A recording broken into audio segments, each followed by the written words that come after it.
पतित पावन सीताराम।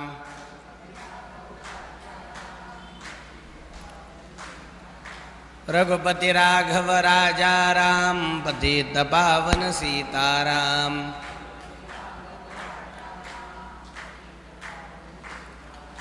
रघुपति राघव राजा राम, पतित पावन सीताराम।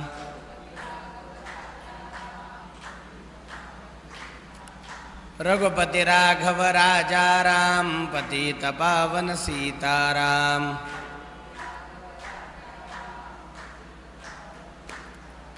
रघुपति राघव राजा राम, पतित पावन सीताराम।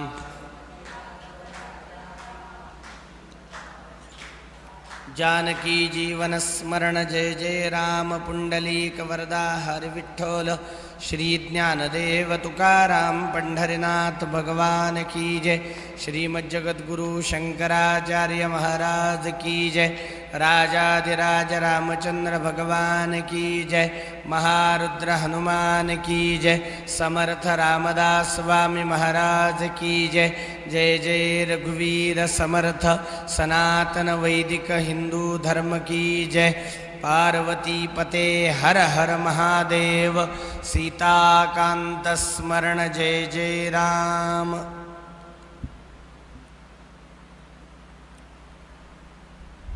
चैत्र मासाच्या या पर्वकाळाच्या निमित्ताने, रामनवरात्र महोत्सवाच्या निमित्ताने चालू असलेल्या वाल्मिकीय रामायण कथेच्या तिसऱ्या दिवशी हे कथापुष्प प्रभू रामचंद्रांच्या चरणी समर्पित करण्याकरता म्हणून आपण सर्व प्रवृत्त झालेलो आहोत। आजच्या कथेला प्रारंभ करत असताना अगदी थोडक्यात कालच्या कथानिरूपणाचा थोडासा आढावा घेऊ। महर्षी वाल्मिकींकडून या आदिकाव्याची रचना कशा निमित्ताने झाली, व्याधाला ऋषींनी दिलेला तो शापप्रसंग की ज्या एका व्याधाकडून, शिकाऱ्याकडून क्रौंच नावाच्या पक्षाच्या जोडप्यापैकी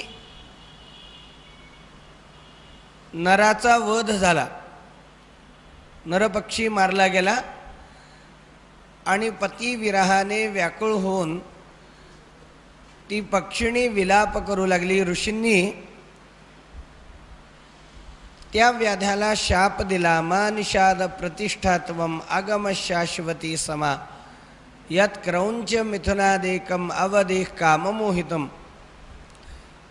पतीच्या मृत्यूमुळे जे नैराश्य, जे दुःख या पक्षिणीच्या वाट्याला आलेलं आहे, तुला सुद्धा तुझ्या जीवनामध्ये समाधान कधी मिळणार नाही, सुख कधी मिळणार नाही आणि नैराश्य कधीही तुझं जाणार नाही। ज्या वृत्तामध्ये, ज्या छंदामध्ये ऋषींकडून त्या शिकाऱ्याला शाप मिळाला, त्याच छंदामध्ये रामचरित्राचं वर्णन करा अशी ब्रह्मदेवांनी महर्षी वाल्मिकींना आज्ञा केली। तत्पूर्वी देवर्षी नारदांना महर्षी वाल्मिकींनी विचारलेलं होतं की सांप्रतच्या काळामध्ये वर्णनीय वंदनीय पुरुष कोण आहे, आणि नारदांनी प्रभू रामचंद्रांच्या आदर्श गुणवत्तेचं वर्णन वाल्मिकींच्या समोर केलेलं होतं। त्या सगळ्या रामचंद्रांच्या गुणवत्तेचं स्मरण करून ब्रह्मदेवांच्या आशिषाच्या योगाने, आशीर्वादाच्या योगाने प्रभू रामचंद्रांच्या जीवनामध्ये घडलेल्या सर्व घटनेंचं अगदी यथायोग्य पद्धतीने ज्ञान वाल्मिकींना झालं आणि वाल्मिकींनी रामायणाची रचना केली. आणि ह्या वाल्मिकींनी रचलेल्या रामायणाचा प्रचार प्रभू रामचंद्रांच्या लवकुश नामक मुलांकडूनच होतो आहे. अनेक ऋषींसमोर, मुनींसमोर, महात्म्यांच्या समोर, अनेक श्रोत्यांच्या समोर लवकुश रामकथा सांगत असताना अयोध्येमध्ये होणाऱ्या यज्ञाच्या निमित्ताने लवकुशांचं अयोध्येमध्ये आगमन झालं आणि रामकथेच्या निरूपणाकरता लवकुश रामचंद्रांच्याही समोर आले. आणि मग रामचरित्राला लवकुशांकडून प्रारंभ झाला. प्रसंगाने रामाच्या वंशजांच्या राजवटीचं वर्णन करण्यात आलं.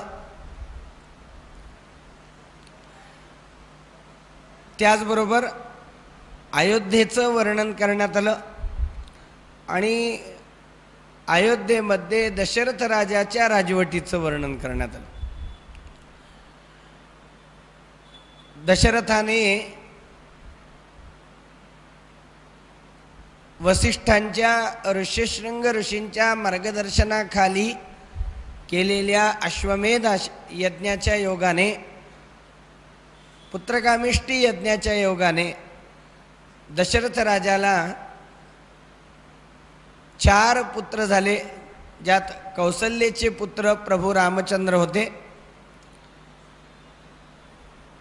कैकेयीचे पुत्र भरत आहेत आणि सुमित्रेचे पुत्र लक्ष्मण व शत्रुघ्न आहेत. नामकरण झालं, तत्पूर्वी जातकर्म झाला, मग उपनयन झालं.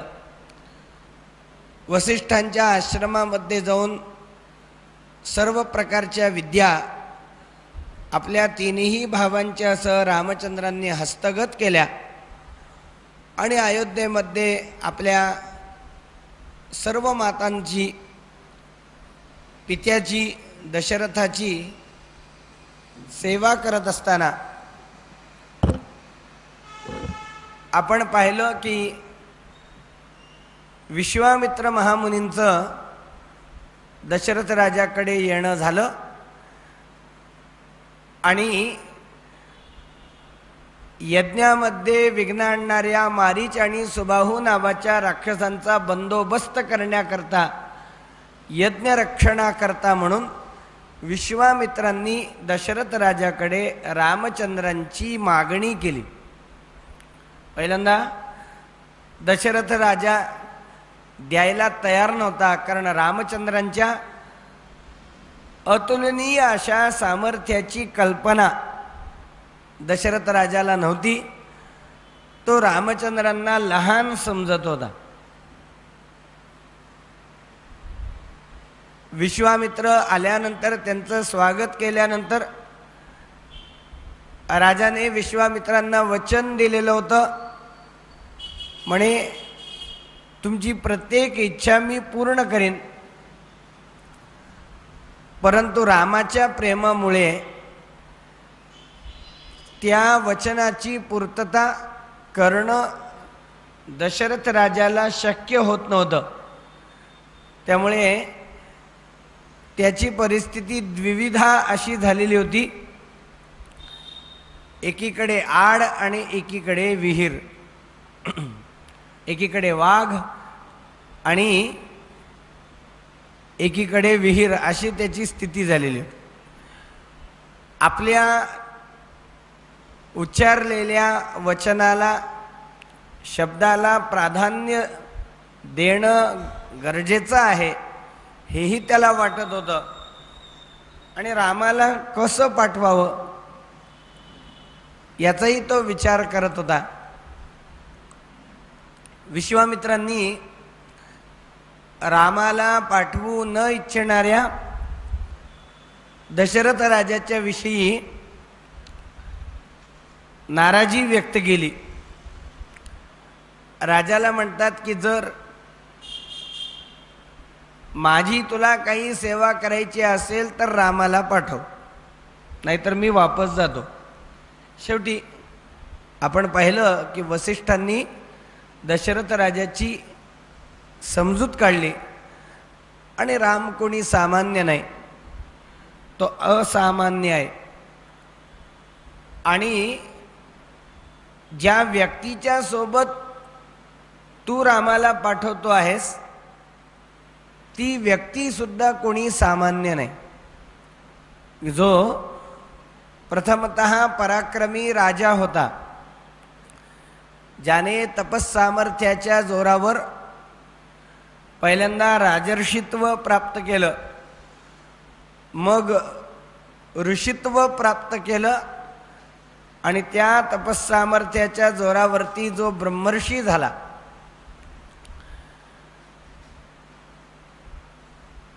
नूतन सृष्टीच्या निर्मितीचं सामर्थ्य असणारा,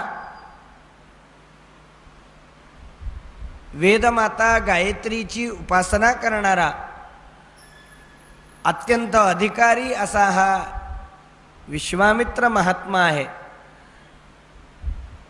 आणि म्हणून तू श्रेष्ठ अशा विश्वामित्रांच्या सोबत रामाला जर पाठवलंस तर भविष्यकालीन रामाचं जे कल्याण आहे किंवा भविष्यामध्ये रामचंद्रांना जे काही महत्तम असं कार्य करायचं आहे, या कार्याकरता विश्वामित्रांची सोबत ही रामचंद्रांना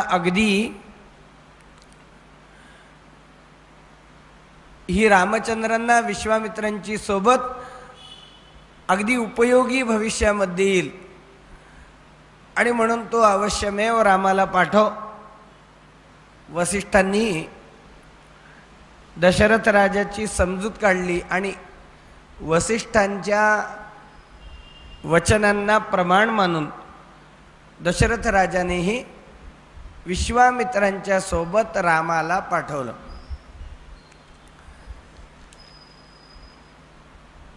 विश्वामित्र पुढे निघालेत. विश्वामित्रांच्या मागं रामचंद्र आहेत आणि रामाचं अनुगमन करणारा असा लक्ष्मण आहे. अयोध्येच्या बाहेर ते चालत चालत आले आणि होता होता शरयू नदीच्या काठावरती आले.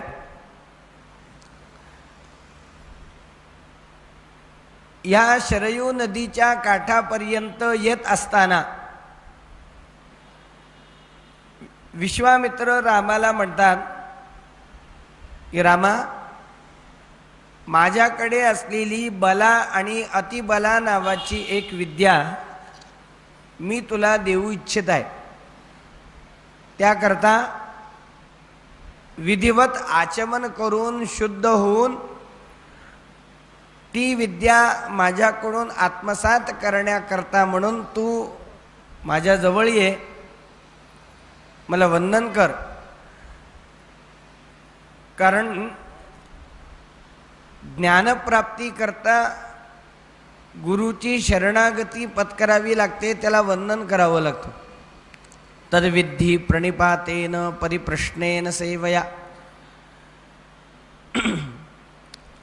नमस्कार करावा लागतो, प्रश्न करावा लागतो, शरणागती पत्करावी लागते. मंत्रग्रामं ग्रहाणत्वं बलाम अतिबलांतधा न श्रमो न ज्वरो वाते न रूपस्य विपर्ययः.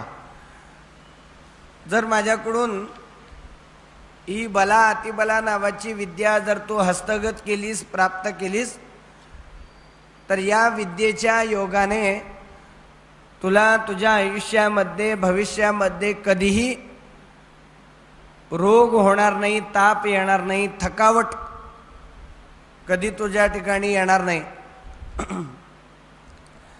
न च सुप्तं प्रमत्तं वा दर्शयिष्यन्ति नैऋताः न बाहो सदृशे वीर्ये पृथिव्यामस्ति कश्चन. ही बला आणि अतिबला नावाची विद्या माझ्याकडून प्राप्त झाल्यानंतर तहानभुकीची बाधा तुला कधी होणार नाही. त्याचबरोबर असावधान असताना म्हणजे झोपेमध्ये वगैरे असताना, बेसावध असताना कोणी तुझ्यावरती वार करू शकणार नाही. तुझ्याभोवती एक तुझ्या रक्षणाचं कवच, तू जेव्हा बेसावध असशील, झोपला असशील, त्यावेळेस तुझ्याभोवती एक तुझ्या रक्षणाचं कवच निर्माण होईल. त्रिषु लोकेषु वा राम न भवेत् सदृशस्तव बलाम अतिबलांचैव पटतस्तात राघव. त्रैलोक्यामध्ये तुझ्यासारखा प्रभावशील व्यक्ती या विद्येमुळे दुसरा कोणी असणार नाही. न सौभाग्ये न दाक्षिण्ये नोत्तरे न ज्ञाने बुद्धिनिश्चये नोत्तरे प्रतिवक्तव्ये समालोके तवानघ. तुझ्यासारखं सौभाग्य, तुझ्यासारखं चातुर्य, तुझ्यासारखी विचारशक्ती, तुझ्यासारखी बुद्धिमत्ता कोणाकडेही पाहवली जाणार नाही. क्षुत्पिपासेन ते राम भविष्ये ते नरोत्तम बलाम अतिबलांचैव पटतस्तात राघव ग्रहाण सर्वलोकस्य गुप्तये रघुनंदन. तेव्हा सर्वार्थाने तुला संपन्न करणारी, तुला ज्येष्ठश्रेष्ठ करणारी, तुला कीर्तिमान करणारी, तुला प्रसिद्ध करणारी अशी ही बला आणि अतिबला नावाची विद्या मी तुला देणार आहे, ती तू विद्या घे. असं विश्वामित्रांनी रामाला लक्ष्मणाला सांगितलं आणि राम लक्ष्मणाला त्या बलातिबला विद्येचा उपदेश केला. ती विद्या प्राप्त झाल्यानंतर परत एकदा रामचंद्रांनी ज्ञान देणाऱ्या विश्वामित्रांना वंदन केलं. आचमन वगैरे करून स्वतःच्या ठिकाणी धन्यता आणली. संध्याकाळ झाली. सायंकालीन अन्निक संध्या उपासना विश्वामित्रांच्या सोबत रामलक्ष्मणाने केली आणि कंदमुळं भक्षण करून त्याच शरयू नदीच्या काठावरती असलेल्या एका आश्रमामध्ये दर्भाच्या चटईवरती लक्ष्मणाच्या समवेत विश्वामित्रांच्या सह रामचंद्र निद्राधीन होऊ लागलेले आहेत. महर्षी वाल्मिकी वर्णन करतात किंवा लवकुश वर्णन करतात. दशरथ नृपसूनुर सत्तमाभ्याम तृणशयने नुचिते तदोषिताभ्याम कुशिक सुत वचो नुलालिताभ्याम सुखमिव स विभावरीच. दशरथ राजाचे हे दोन्ही मुलं शरयूच्या त्या काठावर असलेल्या आश्रमामध्ये दर्भाच्या चटईवरती झोपलेले आहेत. आजपर्यंत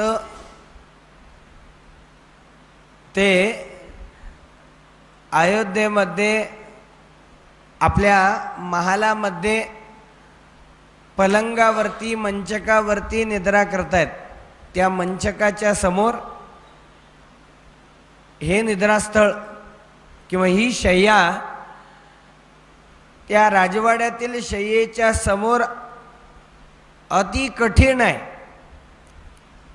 परंतु तरी सुद्धा ह्या शय्येवर तुलनेमध्ये अति कठीण असणाऱ्या या शय्येवरती राम लक्ष्मणांना अगदी सहज झोप येते.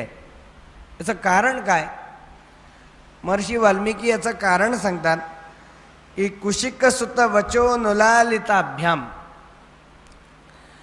याचं कारण म्हणजे पहिली गोष्ट झालेले कष्ट.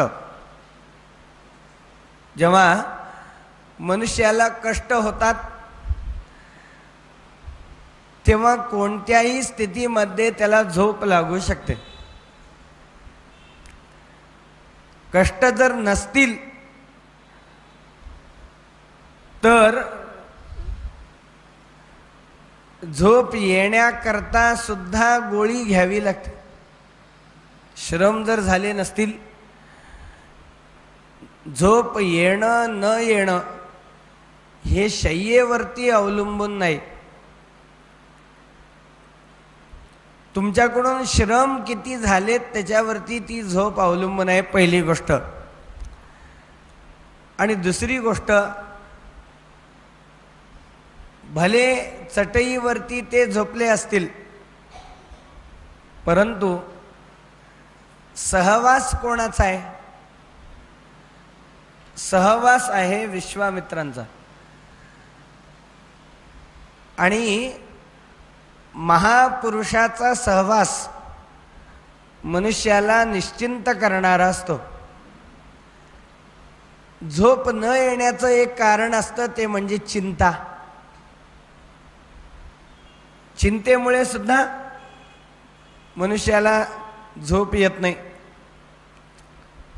त्याला स्थैर्य मिळत नाही, त्याला सुख मिळत नाही, त्याला समाधान मिळत नाही.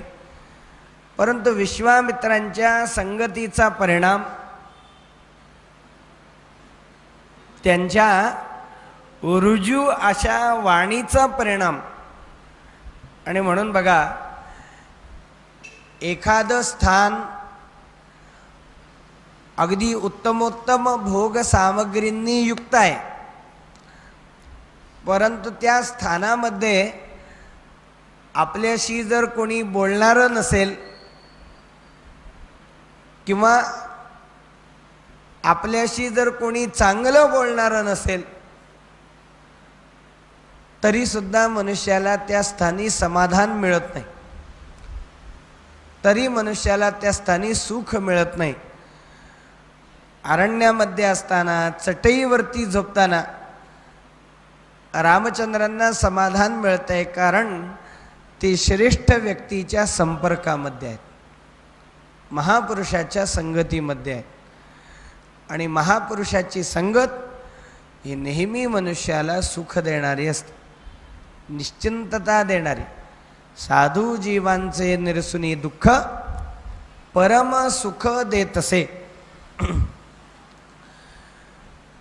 की दुःखांचा नाश करून परम सुख देणारे जर कोण असतील तर ते साधू सत्पुरुष असतात.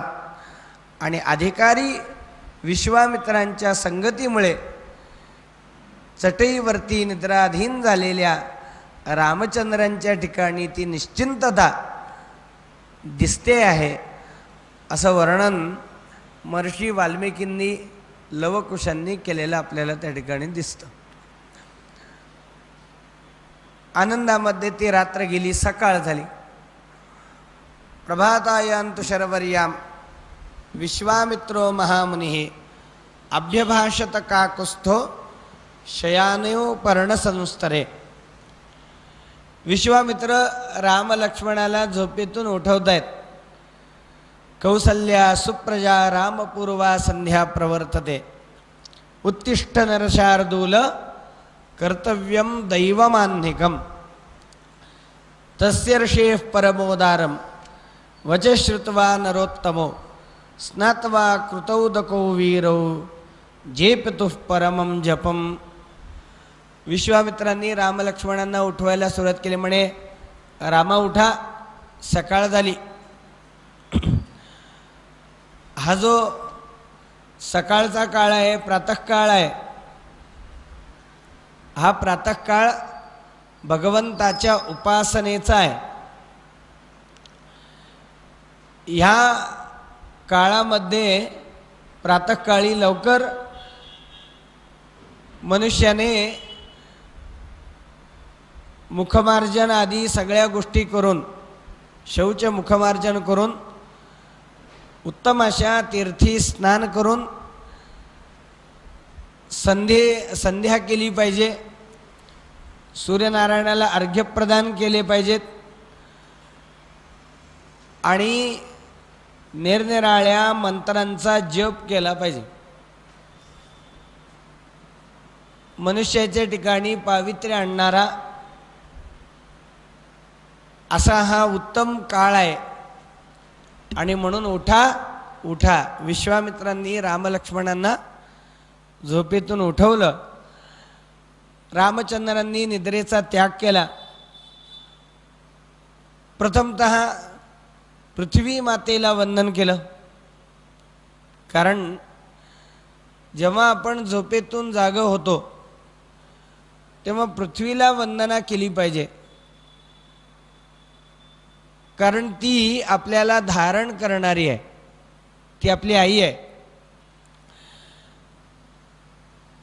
नाईलाजामुळे आपल्याकडून तिला लत्ताप्रहार होत असतो. आपल्यामुळे तिच्यावरती मलविसर्जित होत असतो. आपल्यामुळे तिला अनेक प्रकारच्या यातना होत असतात. परंतु तरीसुद्धा ती आपल्याला धारण करणारी असते. आपण केलेल्या अपकाराचा सुद्धा मोबदला ती उपकारातूनच देते. एकीकडे असं वर्णन आहे की सीता निक्षिप्त बीजानी वर्धन्ते कोटिशो यथा. एखादा शेतकरी आपल्या शेतामध्ये जमीन नांगरून योग्य वेळी त्या जमिनीमध्ये तो बीजारोपण करत असतो. तुम्ही मला सांगा, तो पेरतो किती प्रमाणात आणि घेतो किती प्रमाणात? काही प्रमाणामध्ये तो घेत असतो, पेरत असतो, परंतु घेतो मात्र पेरलेल्या प्रमाणापेक्षाही 10 पटीने, लाखो पटीने, शतपटीने. सीता निक्षिप्त बीजानी वर्धन्ते कोटिशो यथा. कोटी पटीने तो पीक घेत असतो. आणि म्हणून आपण तिच्यावरती मल विसर्जित करतो. आपण तिला अनेक प्रकारच्या यातना देतो. परंतु तरी सुद्धा ती मोबदल्यामध्ये आपल्याला धारणच करते. आणि म्हणून परम उपकारी असणाऱ्या अशा या पृथ्वी मातेच्या विषयी झोपेतून जाग झाल्यानंतर, निद्रात्याग केल्यानंतर ह्या पृथ्वीच्या विषयी कृतज्ञता व्यक्त करणं हा प्रत्येक व्यक्तीचा धर्म आहे. बघा, धर्मशास्त्र असं सांगतं की प्रत्येक व्यक्तीकडून घडलेल्या पापाला प्रायश्चित्त आहे. प्रत्येक पापाचं प्रायश्चित्त आहे. ब्रह्महत्या झाली, त्या पापातून मुक्त होण्याचं प्रायश्चित्त सांगितलेलं आहे.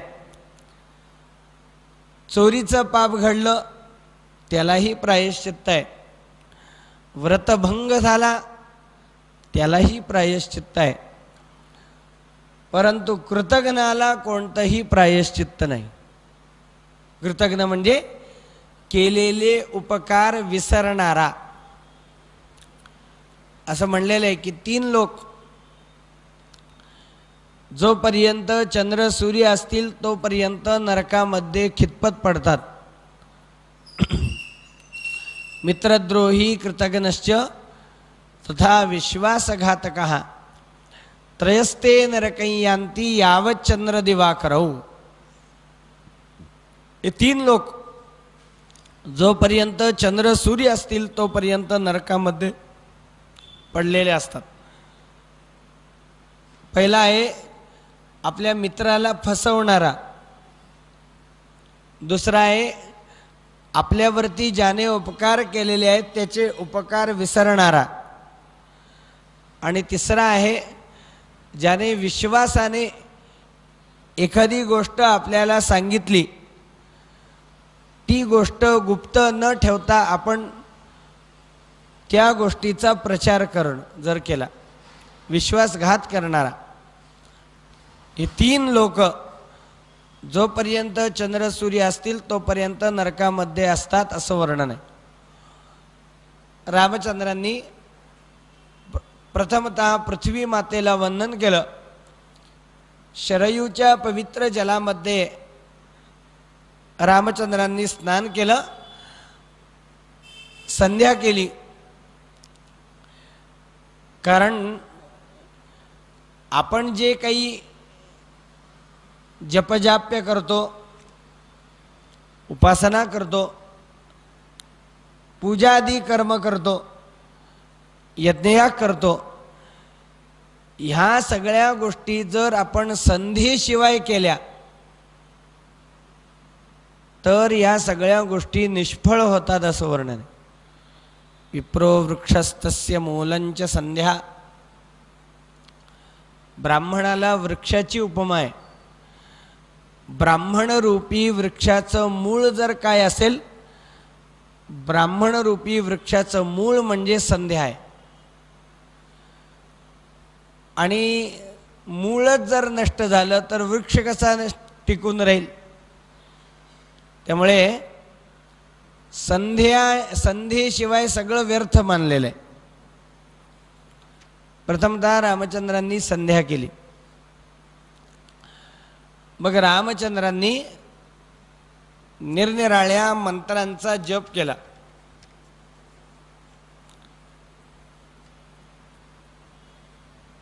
स्नात्वा कृतोदको वीरो जेपतुः परमं जपम अभिवाद्य कृतान्निको महावीर्यो विश्वामित्र तपोधनम अभिवाद्याति संवृष्टो गमनाया भितस्ततुः. आणि मग आपलं नित्य नैमित्तिक असं अनुष्ठान झाल्यानंतर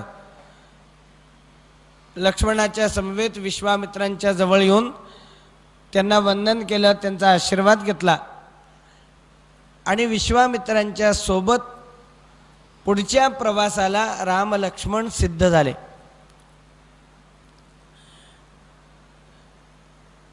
विश्वामित्र राम लक्ष्मणांना घेऊन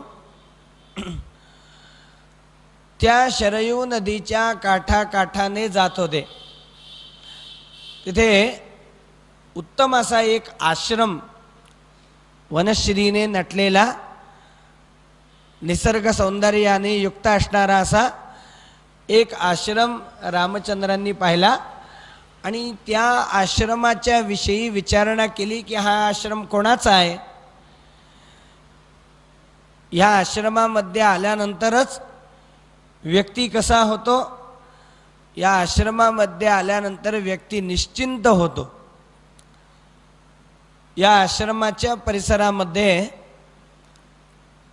जे वनचर आहेत त्या वनचरांची हिंसावृत्ती सुद्धा नष्ट झालेली आहे. एखादं हरिण वाघाच्या सोबत फिरत आहे,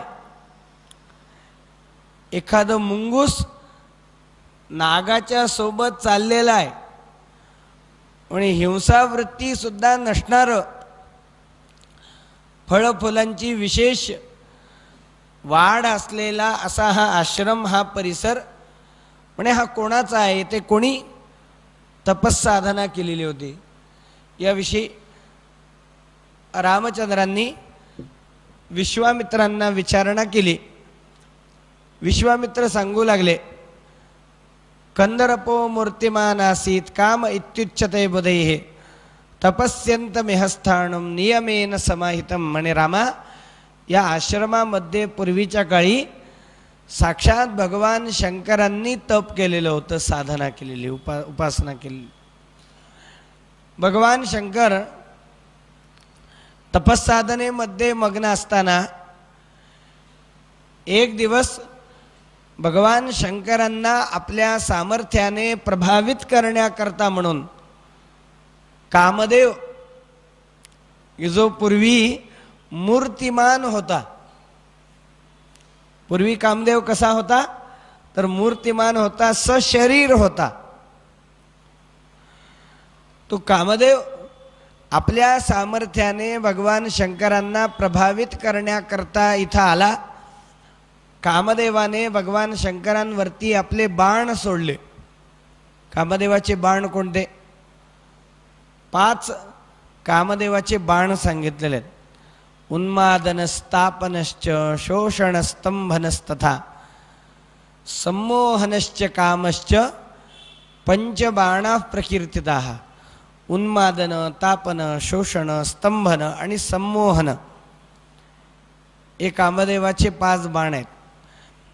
भगवान शंकरांवरती कामदेवाने ते 5 बाण सोडले. भगवान शंकर काही त्या बाणाने कामदेवाच्या सामर्थ्याने प्रभावित झाले नाहीत, परंतु तपोमग्न असणाऱ्या माझ्या तपस्साधनेमध्ये विघ्न आणणाऱ्या ह्याला शासन करणं जरुरीचं भगवान शंकरांना वाटलं आणि भगवान शंकरांच्या कोपाग्नीच्या योगाने त्या कामदेवाचं भस्म झालं. इथेच कामदेवाचं भस्म झालं आणि अनंग इति विख्यातः तदा प्रभृती राघव सचांग विषय श्रीमान यत्रांगम स मुमोचः. इथेच कामदेवाने भगवान शंकरांच्या क्रोधाच्या योगाने, क्रोधाग्नीच्या योगाने आपलं शरीर विसर्जित केलं आणि तो कामदेव जो आहे तेव्हापासून अनंग झाला. कामदेवाला अनंग हे नाव प्राप्त झालं. अंगविरहित, शरीरविरहित. बघा, तेव्हापासून तो कामदेव कसा आहे म्हणे अशरीर आहे, तो अनंग आहे आणि त्याला शरीर नाही तरी सुद्धा तो किती आपल्याला नाचवतो. जर आपल्याकरता जर तो सशरीर असता तर आपली काय स्थिती झाली असती. काम म्हणजे काय आहे? काम या शब्दाचा अर्थ आहे निरनिराळ्या इच्छा. आणि बघा, या इच्छा कधी संपतात का? कामदेव आपल्याला कसा प्रभावित करतो. इच्छा कधी संपत नाही, उत्तरोत्तर त्या इच्छा वाढत जातात आणि त्या इच्छेंच्या पूर्ततेकरता म्हणून व्यक्ती प्रयत्नशील असतो आणि मग सरळ मार्गाने, सहजपणाने जर त्या इच्छा पूर्ण होत नसतील तर मनुष्य अनैतिकतेकडे झुकतो. आणि म्हणून जगद्गुरु शंकराचार्यांनी कामाचं स्वरूप सांगितलेलं आहे की काम कशाने निर्माण होतो, तो कशाने वाढतो आणि कोणाच्या संपर्कामध्ये आल्यानंतर ही कामवासना नष्ट होते, हा काम नष्ट होतो.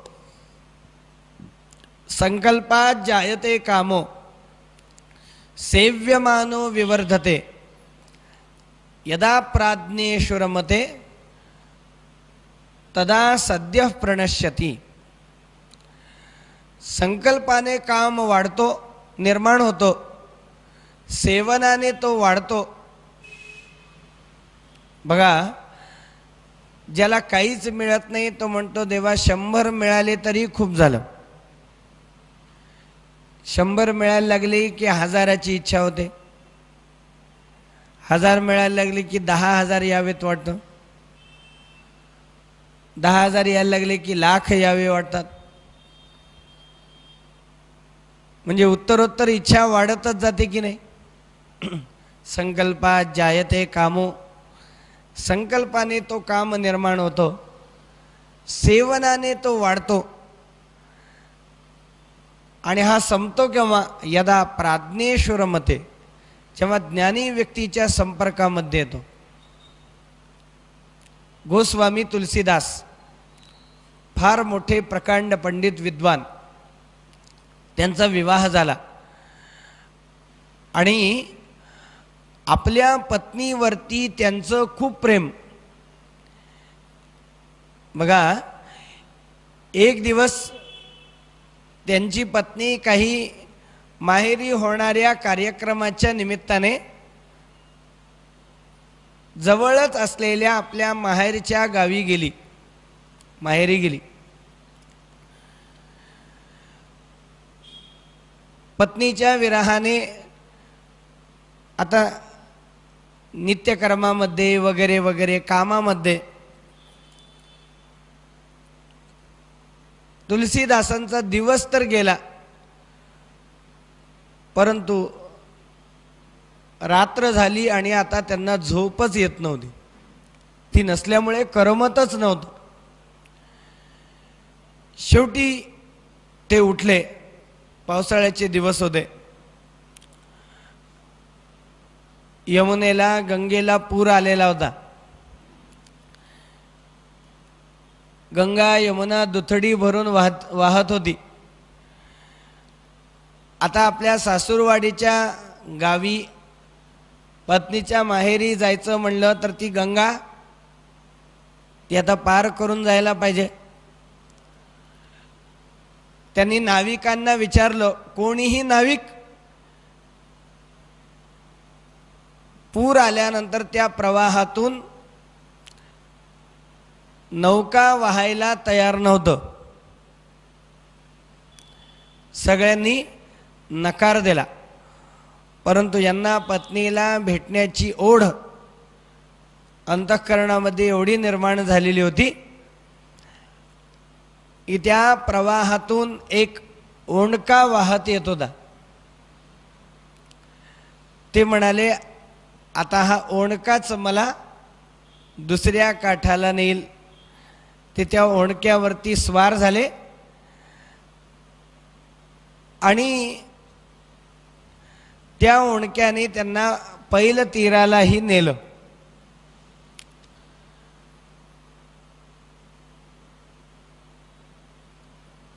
घराच्या समोर आले. बरीच रात्र झालेली होती, सगळे झोपलेले होते. यांनी हाका मारायला सुरुवात केली, दार वाजवायला सुरुवात केली. कोणी दार उघडायला येत नव्हतं. घरच्या मागच्या बाजूला आले तर वरून एक भला मोठा नाग पत्नीच्या रूम पासून, खिडकीपासून अगदी खालपर्यंत लोंबकळत होता. त्यांना वाटलं की आपल्या पत्नीला सुद्धा ही खात्री आहे की माझा पती मला भेटल्याशिवाय राहणार नाही, म्हणून मी जर आलो तर मला येता यावं ही व्यवस्था आधीच तिने करून ठेवली आहे. त्या सापाला, नागाला धरून ते वर आले आणि अचानक आलेल्या आपल्या त्या पतीला पाहून ती तुलसीदासांची पत्नी जी आहे ती अतिशय आश्चर्यचकित झाली. एवढं दिव्य करून माझा पती आला हे तिच्या लक्षात आलं आणि तिला पतीच्या त्या प्रेमाविषयीचा आनंद वाटला नाही, उलट आपल्या पतीची लाज वाटली.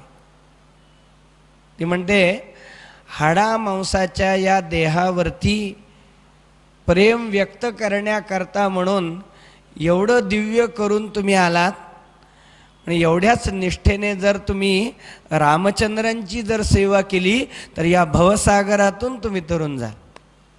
मला काय सांगायचं आहे ते जे तिचं वाक्य आहे त्या वाक्याने तुलसीदासांच्या मनात घर केलं आणि त्यांनी तेव्हापासून आपल्या पत्नीला आपला गुरु मानलं. मला काय सांगायचं की यदा प्राज्ञेश्वरमते, आचार्य म्हणतात की जेव्हा ज्ञानी व्यक्तीच्या संपर्कामध्ये व्यक्ती येतो तेव्हा हा कामाचा प्रभाव सुद्धा नष्ट होतो. तदा सद्यः प्रणश्यति. जसा हा कामाचा प्रभाव तुलसीदासांच्या ठिकाणी नष्ट झाला असं आपल्याला लक्षात आलं. तेव्हा भगवान शंकरांनी इथे तप केलेलं होतं. भगवान शंकरांच्या अस्तित्वामुळे, राहण्यामुळे, त्यांच्या वावरामुळे हा सगळा भाग पवित्र झालेला आहे. इथेच कामदेव हा अनंग झालेला आहे. असा तो उत्तम असा आश्रम तो विश्वामित्रांनी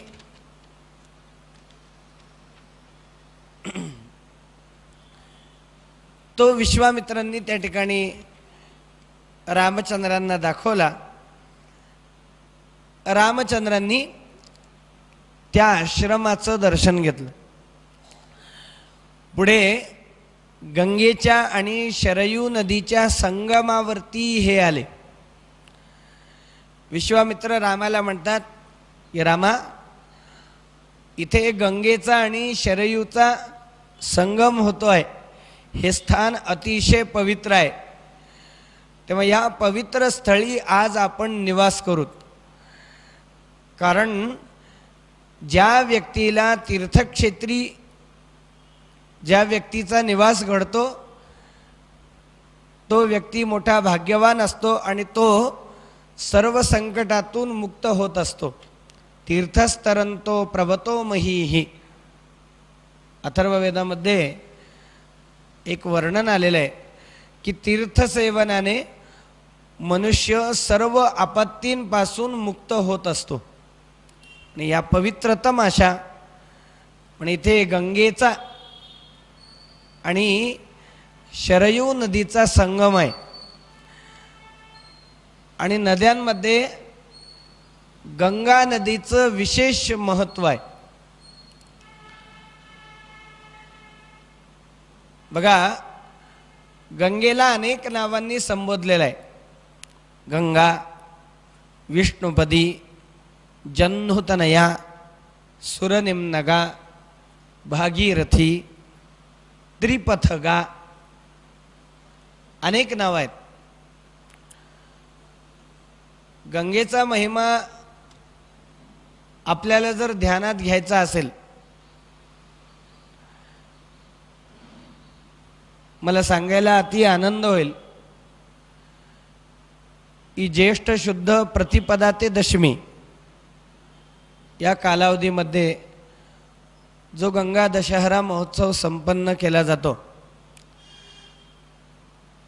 परत एकदा गंगा महात्म्य कथा निरूपण करण्याकरता पंडितराज जगन्नाथ पंडित यांनी जे गंगा लहरी नावाचं स्तोत्र केलेलं आहे, या स्तोत्राच्या निरूपणाकरता मला परत एकदा येण्याची संधी मिळणार आहे. त्यावेळी आपण विस्ताराने हा गंगेचा महिमा हा ध्यानात घेण्याचा प्रयत्न करू. परंतु इतर तीर्थांपेक्षा, क्षेत्रांपेक्षा गंगेचं वेगळेपण गंगेचं काही वेगळंपण आहे. याचं कारण गरुड पुराणामध्ये एका श्लोकात सांगितलेलं आहे की काही तीर्थांमध्ये जेव्हा आपण स्नान करतो, जेव्हा त्या तीर्थांच्या संपर्कामध्ये आपण येतो तेव्हाच आपण पवित्र होतो. नद्यो जलावगाहेन पावयंती तरोजनान. परंतु गंगेचं तसं नाही. गंगा आपल्याला पवित्र स्नानानंतरच करते असं नाही. दर्शनात, स्पर्शनात, पानात तथा गंगेती कीर्तनात. ज्या व्यक्तीला केवळ दर्शन घडतं, म्हणजे गंगेच्या प्रवाहामध्ये स्नान केल्यानंतर स्नानकर्त्या व्यक्तीला जे फळ मिळतं तेच फळ गंगेच्या नामाचा उच्चार करणाऱ्याही व्यक्तीला प्राप्त होतं. आणि जे फळ गंगेच्या नामाचा उच्चार करणाऱ्या व्यक्तीला प्राप्त होतं तेच फळ गंगेचं दर्शन घेणाऱ्या व्यक्तीला सुद्धा प्राप्त होतं. दर्शनात, स्पर्शनात, पानात तथा गंगेति कीर्तनात. गंगा गंगेति यो ब्रूयात यो जनानां शतैरपि मुच्यते सर्व पापेभ्यो विष्णुलोकम सगच्छति. की सर्व पापांपासून मुक्त करणारी, का फेडित पापताप, पोखित तिरीचे पादप, समुद्रा जाय आप गंगेचे जैसे, असं ज्ञानेश्वर महाराज म्हणतात. अनेक नावांनी तिला संबोधलेलं आहे. गंगेचा महिमा गंगा या शब्दाच्या अर्थज्ञानाने सुद्धा आपल्याला लक्षात येऊ शकतं. गंगा या शब्दाचे अनेक अर्थ आहेत. पहिला अर्थ आहे गाम प्रती आगच्छती ती गंगा. पृथ्वीला गो या नावाने संबोधलेलं आहे. पृथ्वीची जी समानार्थी अनेक नावं आहेत. पृथ्वी अर्थक, पृथ्वी सूचक अशी जी पृथ्वीची नावं आहेत त्याच्यामध्ये गो हे एक पृथ्वीचं नाव आहे. पृथ्वीवरून वाहणारी जी तिला गंगा म्हणलेलं आहे. आता सगळ्याच नद्या पृथ्वीवरून वाहणाऱ्या, मग इतर नद्यांमध्ये आणि गंगेमध्ये काही फरक कळायला पाहिजे की नाही. आणखीन एक वर्णन आहे, गंगा कोणाला म्हणावं. हरिशांग्रिकात प्राप्ता गंगेतिह प्रकीर्तिता. हरी म्हणजे विष्णू, ईश म्हणजे शंकर, अंग्री म्हणजे पाय आणि क म्हणजे मस्तक. जी भगवान महाविष्णूंच्या पदकमलातून प्रकट झाली आणि ज्या नदीने भगवान शंकरांच्या जटेमध्ये निवास केला त्याच नदीला गंगा नदी म्हणलेलं आहे. आणि ह्याही पेक्षा एक गंगा नामाचा अर्थ आहे जो सर्वोत्कृष्ट आहे. गम्यते सोपान भूतया यया स्वर्ग इति गंगा. सद्गतीला जाण्याकरता, उन्नतीला जाण्याकरता, उत्तम अशा गतीला जाण्याकरता जी जिन्यासारखी आहे. सोपान म्हणजे जिना. जसं दुसऱ्या तिसऱ्या मजल्यावर जाण्याकरता आपण लिफ्टचा वापर करतो, जिन्याचा वापर करतो, तसं त्या उत्तम गतीला, उत्तम स्थितीला जाण्याकरता जी जिन्यासारखी आहे. स्वर्गारोहण ते जनास करण्या सोपान होसी खरे. स्वर्गारोहणाकरता जी सोपान म्हणजे जिन्यासारखी आहे त्याला गंगा म्हणले. विष्णूंच्या पदकमलातून ती प्रकट झाली म्हणून तिला विष्णुपदी म्हणलेलं आहे. जन्नू नावाच्या राजाने तिला मुलीप्रमाणे कन्यावत मानलं म्हणून जन्नुतनया तिला म्हणलेलं आहे. आपल्या पूर्वजांच्या उद्धाराकरता भगीरथाने पृथ्वीवरती तिचं अवतरण घडवलं म्हणून तिला भागीरथी म्हणलेलं आहे. आपल्याकडून झालेल्या गोहत्येच्या पातकाचं निर्दालन करण्याकरता म्हणून गौतमांनी पृथ्वीवरती तिचं अवतरण घडवलं म्हणून त्याला गौतमी गोदावरी म्हणलेलं आहे. त्रिपथगा हे एक नाव आहे, अगदी लक्षात घेण्यासारखं. त्रि म्हणजे तीन, पथ म्हणजे मार्ग, गा म्हणजे जाणारी. कोणत्या तीन मार्गाने जाणारी? क्षितौ तारयते मर्त्यान, नागांस्तारयते प्यधा, दिवि तारयते देवान, तेन सा त्रिपथगा स्मृता. जी पृथ्वीवर मनुष्यांचा, स्वर्गामध्ये देवतेंचा आणि पाताळामध्ये जी नागांचा उद्धार करते, तीनही लोकांमध्ये, स्वर्ग, पृथ्वी आणि पाताळ, या तीनही लोकांमध्ये ज्या नदीचा वावर आहे, तीनही लोकांमध्ये जिचं गमन होतं, त्याच नदीला त्रिपथगा म्हणलेले, म्हणून गंगेला त्रिपथगा म्हणलेले. विश्वामित्र रामचंद्रांना म्हणतात की तौ प्रयान्तौ महावीर्य दिव्यां त्रिपथगां नदीं ददृशाते ततस्तत्र सर्व्या संगमे शुभे. गंगेला विश्वामित्रांनी रामाला दाखवलं, शरयूलाही दाखवलं, आणि गंगा शरयूचा संगम तिथे घडला. रामचंद्रांनी त्या पवित्र जलामध्ये, तीर्थामध्ये स्नान केलं. विश्वामित्रांचा आशीर्वाद घेतला. नित्य नैमित्तिक अनुष्ठान करून लक्ष्मणांच्या समवेत, विश्वामित्रांच्या समवेत तोही भाग, तोही प्रांत मागं टाकत ते पुढे निघाले. नदी आता पार काढण्याचा प्रसंग होता. अनेक महात्म्यांना विश्वामित्र आलेल्याची खबर कळाली आणि म्हणून विश्वामित्रांच्या स्वागताकरता अनेक ऋषीमुनी तिथे आले. त्या ऋषीमुनींनी विश्वामित्रांच्या सोबत आलेल्या रामचंद्रांचं, लक्ष्मणांचं सुद्धा अतिथी हा देवरूप असल्या कारणाने अतिथी देवो भव या संस्कृतीचा विचार करून अर्घ्य पाद्यादिक उपचारांनी रामलक्ष्मणांचंही पूजन अनेक ऋषीमुनींनी केलं. त्या ऋषीमुनींनी केलेल्या व्यवस्थेच्या दृष्टीने नौकेवरती स्वार होऊन विश्वामित्रांच्यासह रामलक्ष्मण गंगेला मागं टाकून गंगा पार करून दुसऱ्या तीरावर आले.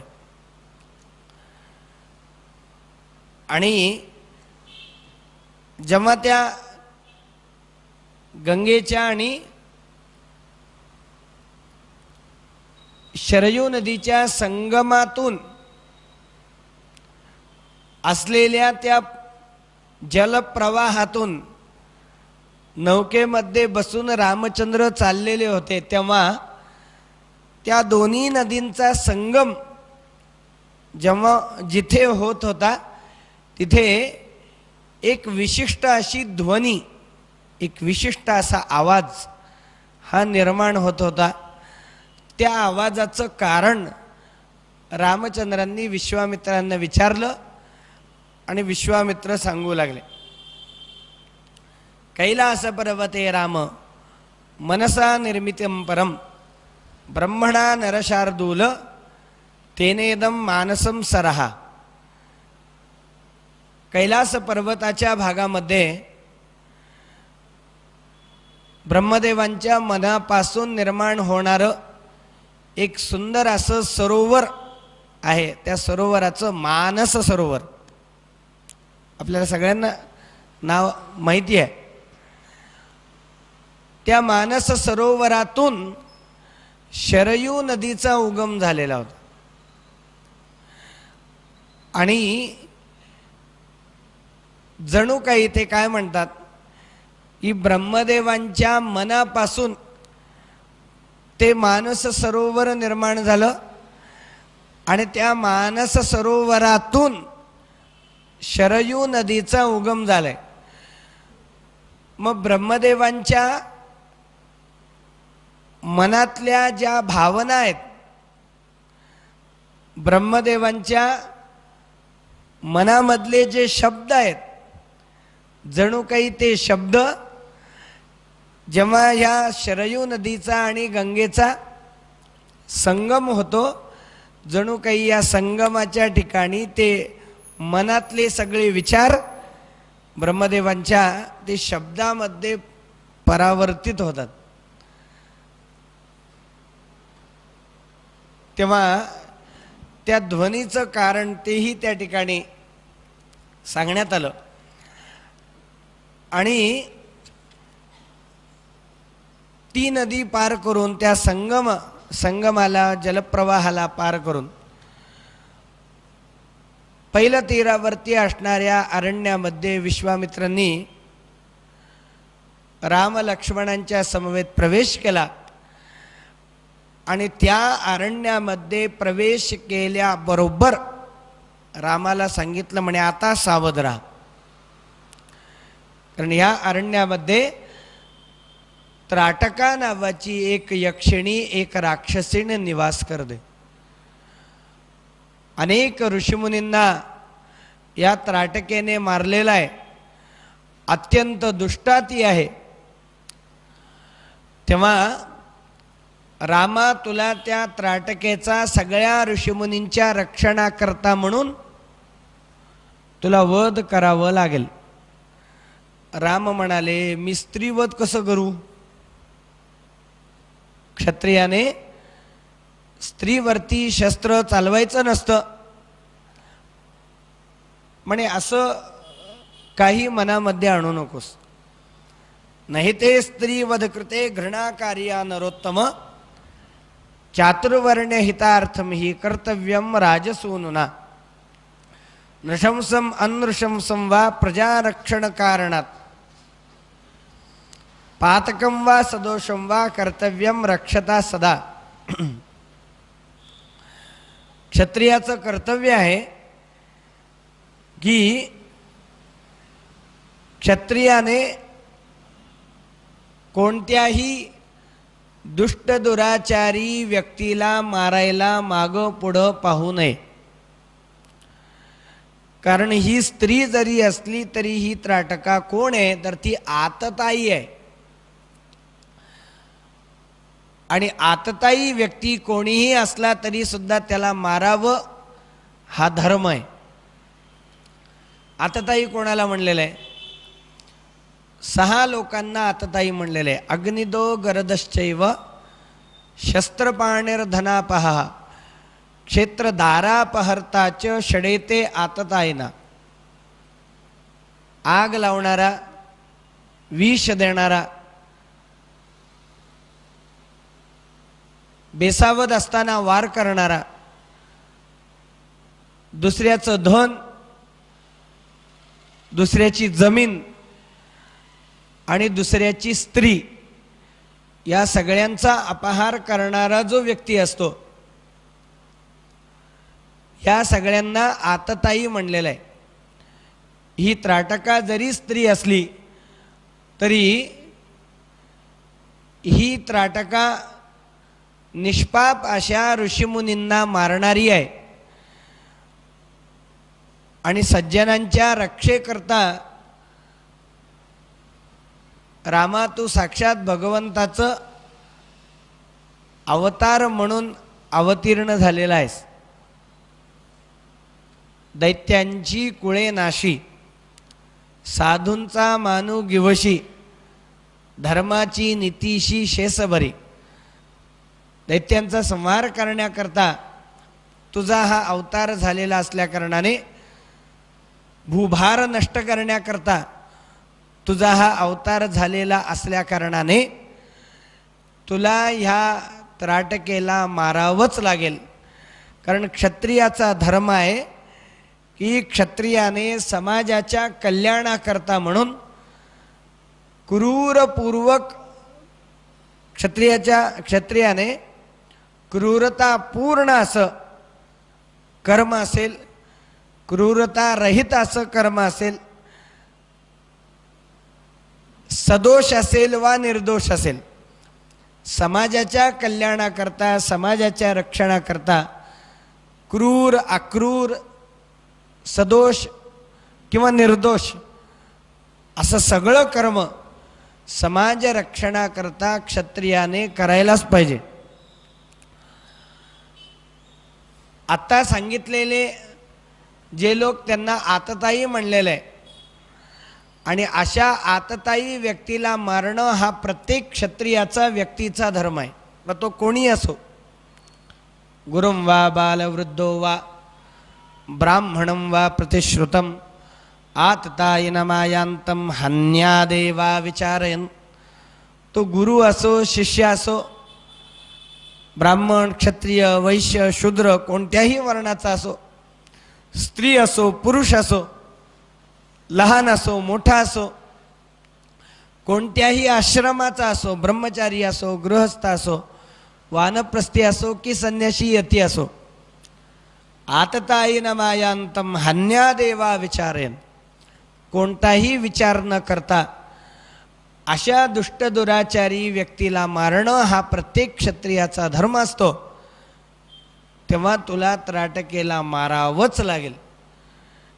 विश्वामित्रांनी रामाला त्याप्रमाणे सांगितलं आणि त्राटकेच्या वधाकरता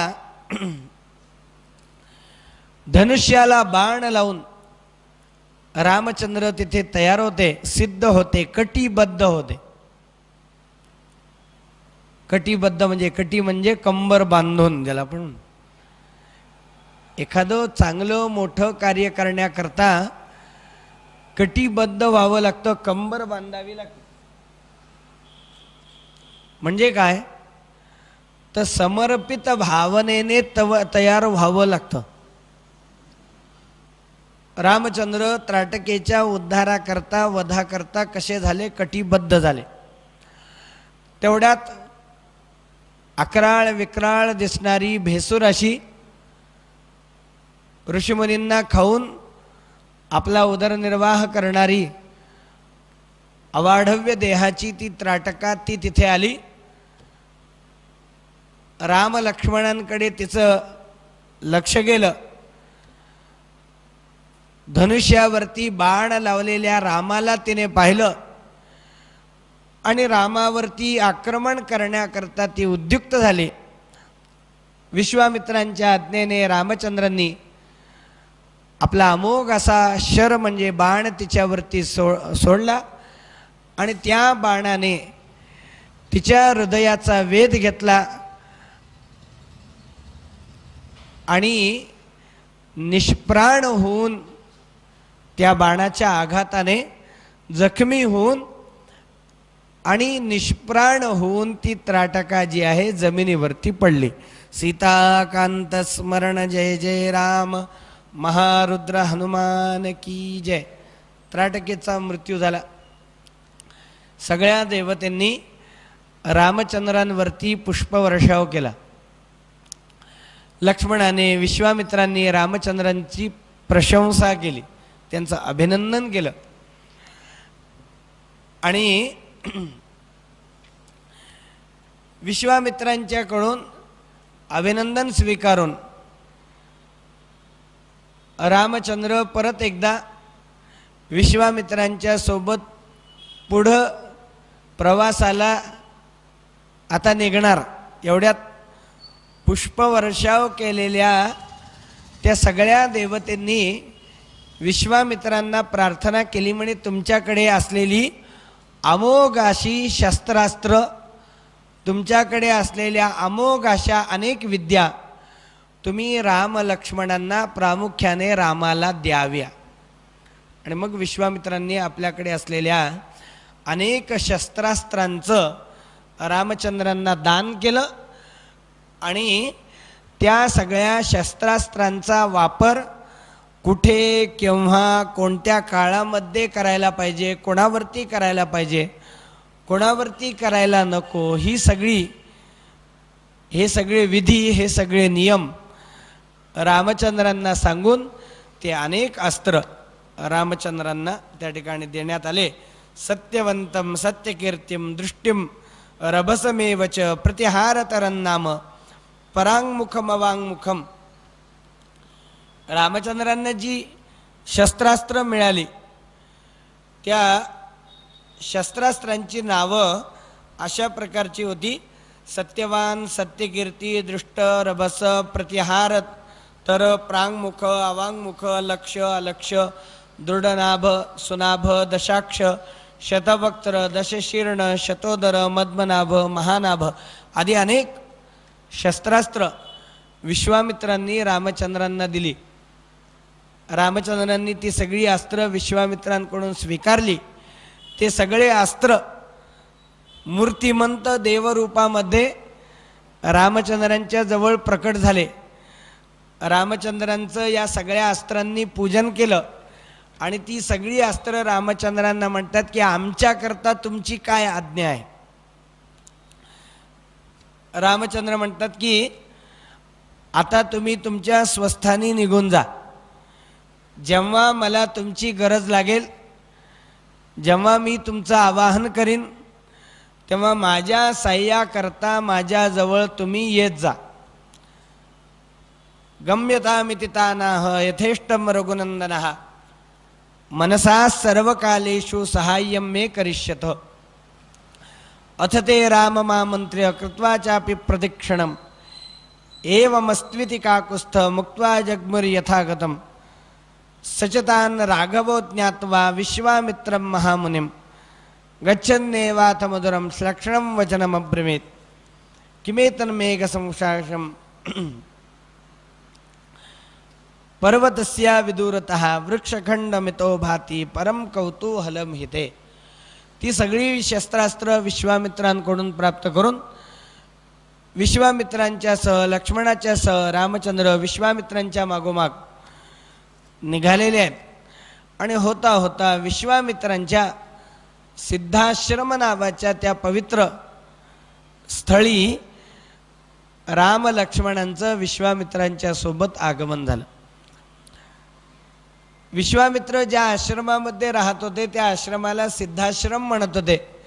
याचं कारण म्हणजे पूर्वीच्या काळी ह्या परिसरामध्ये स्वतः कश्यप ऋषींनी आणि अदितीने वास्तव्य केलेलं होतं.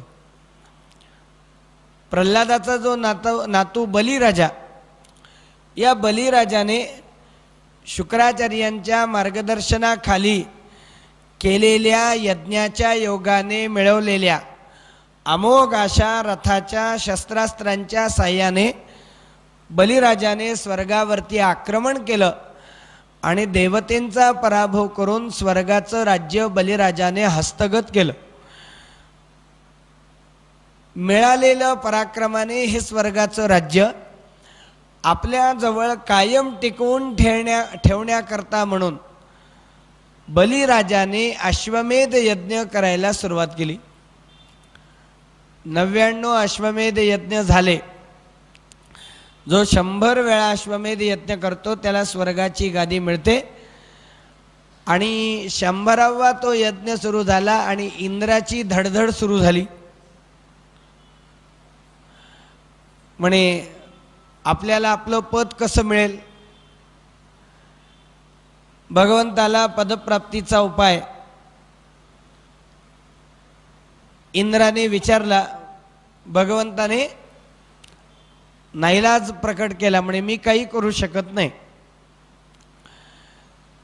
आपल्या मुलांचं ऐश्वर्य गेल्यामुळे माता अदितीने कश्यपांनी सांगितलेल्या पयोव्रत नामक व्रताचं आचरण केलं. भगवान महाविष्णूंची उपासना केली आणि त्याचा परिणाम म्हणून मार्गशीर्ष भाद्रपद शुद्ध द्वादशीच्या दिवशी कश्यपांपासून आणि अदितीपासून भगवान परमात्मा उपेंद्राच्या वामनाच्या रूपामध्ये ह्याच स्थळी प्रकट झालेला होता. बलिराजावरती कृपा करून बलिराजाकडे त्रिपाद भूमीची याचना करून बलिराजाला पाताळामध्ये पाठवून नंतरही भरपूर वर्षांचा काळ वामन परमात्म्याने ह्या पवित्र स्थळी व्यतीत केलेला होता, म्हणून ह्या आश्रमाला सिद्धाश्रम म्हणलं जातं. तेव्हा पुण्यसिद्ध असणाऱ्या तीर्थसिद्ध असणाऱ्या अशा सिद्धाश्रमामध्ये विश्वामित्रांच्या सह रामलक्ष्मणांचं त्या ठिकाणी आगमन झालं. रात्री त्या ठिकाणी व्यतीत झाली, सकाळ झाली. स्नान संध्या नित्य नैमित्तिक अनुष्ठान करून विश्वामित्रांचं दर्शन घेऊन रामचंद्र विश्वामित्रांना म्हणतात की आता तुम्ही यज्ञ दीक्षा घ्या, मी कटिबद्ध होऊन तुमच्या यज्ञाचं रक्षण करेन. परंतु प्रामुख्याने तुम्ही मला हे सांगा की तुमचं हे अनुष्ठान किती काळ चालेल, कारण त्या दृष्टीने मला तयार व्हावं लागेल. आहार विहार आदी सगळ्या गोष्टी करून, म्हणजे कटिबद्ध तयार म्हणजे इतकं तयार की एकदा काही मी तुमच्या यज्ञाच्या रक्षणाच्या कार्यामध्ये मग्न झालो की मला आहाराचा सुद्धा अवधी मिळणार नाही, खायला प्यायला सुद्धा वेळ मिळणार नाही. कारण त्या खायच्या प्यायच्या वेळेमध्ये जर यज्ञ विध्वंस करण्याकरता ते मारीचे स्वभाव आले तर, आणि म्हणून आहार विहार घेऊन सिद्ध होण्याकरता तयार होण्याकरता कटिबद्ध होण्याकरता तुमच्या या यज्ञाचा कालावधी नेमका किती काळचा असेल, त्याचबरोबर यज्ञ सुरू झाल्यानंतर नेमकं केव्हा किती वेळानंतर किंवा नेमक्या कोणत्या वेळेला ते मारीचे सुबाहू यज्ञ विध्वंस करण्याकरता येतात तेही तुम्ही मला सांगा. विश्वामित्र रामाला म्हणतात की रामा, माझा हा जो यज्ञ आहे तो 6 रात्रीपर्यंत चालणार आहे.